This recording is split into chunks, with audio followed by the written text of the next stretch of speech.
Fear of the unknown often starts people on the prepping journey. It might be, will the pandemic cause an economic collapse? Or is there an EMP on our horizon? Things like that motivate fear, and we think, oh, I don't have much time.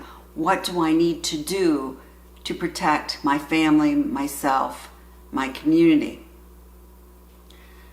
Well, emergency preparedness is a multi-billion-dollar industry. And you will notice when you go to various prepping websites and watch some videos, very often a state-of-the-art bug-out bag or tool or something else is being promoted. And with those often are high dollar cost. Now, we have to be careful, because when we are doing fear prepping, we are making very often decisions based on emotion, not always logic. And you know what? Often those sites are hoping that's true.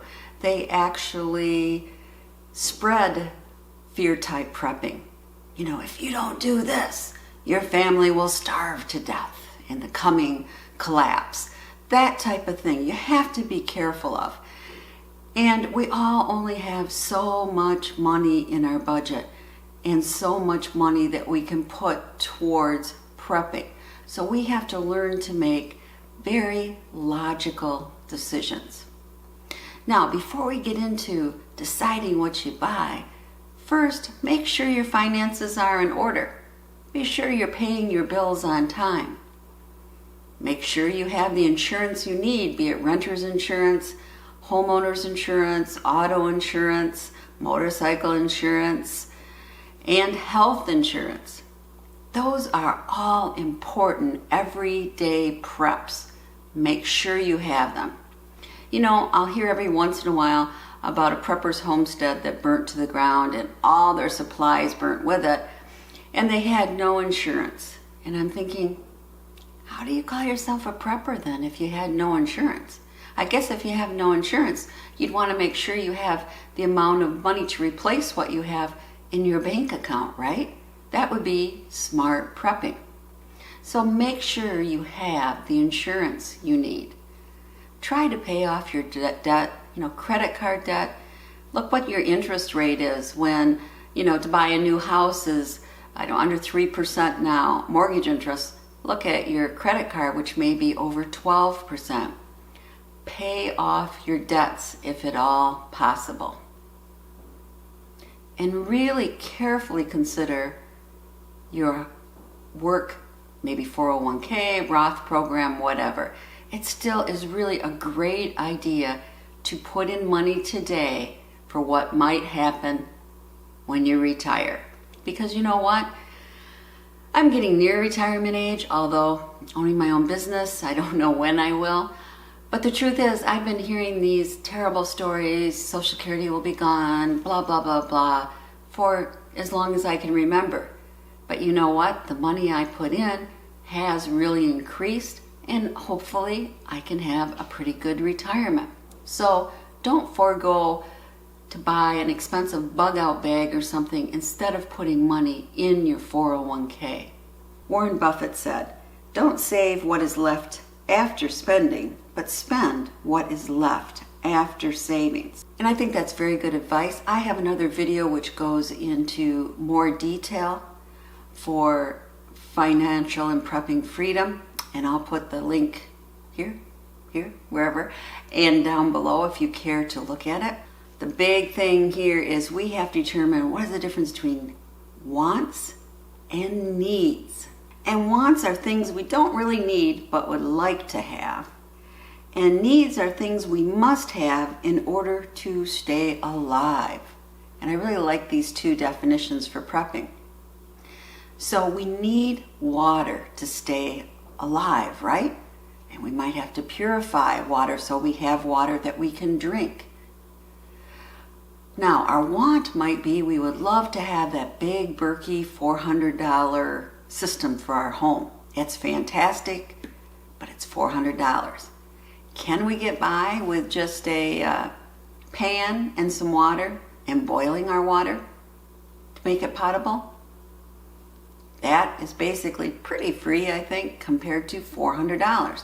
Now, I'm not putting down the Big Berkey because it's a wonderful system, but you have to determine if you have the money to spend on that as opposed to spend on something else. And of course, we all need food to survive, right? But do we need to spend $3,000 to purchase a year's supply of freeze-dried food? Probably not. I mean, I think you've seen other videos here where if you just buy a little bit more when you go to the grocery store, rotate your supplies, you will be fine as you gradually grow your pantry. You do not have to spend $3,000 for freeze-dried food.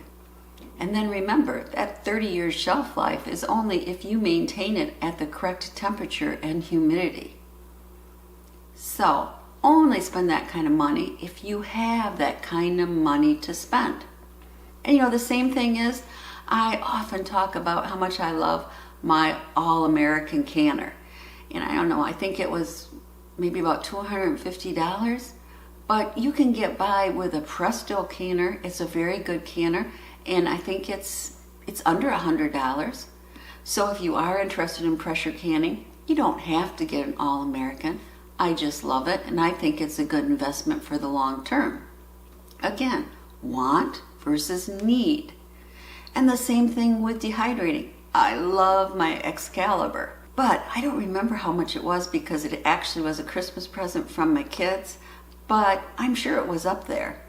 And before that, I could dehydrate in my oven or in a small dehydrator, very reasonable, that was about $35. And you can have your Nesco dehydrator. Just Excalibur is at, kind of the top. So, want versus need. And I think we really need to look into this. And, one of the prime financial things is have a budget. And we need to have a budget. How much is going into savings? And how much is going into our emergency savings? Because as we've all learned, that can be very, very important if all of a sudden we lose our job. So have a budget, decide how much money you really have to spend, and then what do you really need? And divide that from what you want, right? Now, there's nothing wrong with getting what you want if you save up the money for it and it has a lot of value for your family. Just don't go out and buy it on a credit card and take 3 years to pay it off, because that is not smart. And I think we have to be very careful of what I'm calling impulse buying. We're watching a video and we think, oh my God, that's good. That would really meet a lot of needs. I'm going to buy it right now, as opposed to mindful buying. Think about it. Wait at least 24 hours before you buy something and determine, is it a need or a want? Do you have the money for it? Do some logical purchasing. When I think of the ultimate preppers, I think of my mother's parents, she was born in 1907 on a homestead way out in the country in North Dakota. And there were no furnaces, there was no electricity, nothing like that. And at that time, I think they had 7 kids. It was a true homestead. So they really had to think of what they needed because their life depended on it. And what was really the key was their knowledge. That's what got them by, much more than actual expenditures. So as preppers, I really encourage you to increase your knowledge base. Save up for your emergency fund. And really hesitate before you buy your next prepping item. Determine, is it a want? Is it a need? And if it is a want, do you have money saved up for it? Well, then go ahead. Reward yourself. But do not get into debt because of prepping, because you're afraid of what might be coming. As always, thank you very much for watching, and you know what I say, Subscribe and share the knowledge. Bye.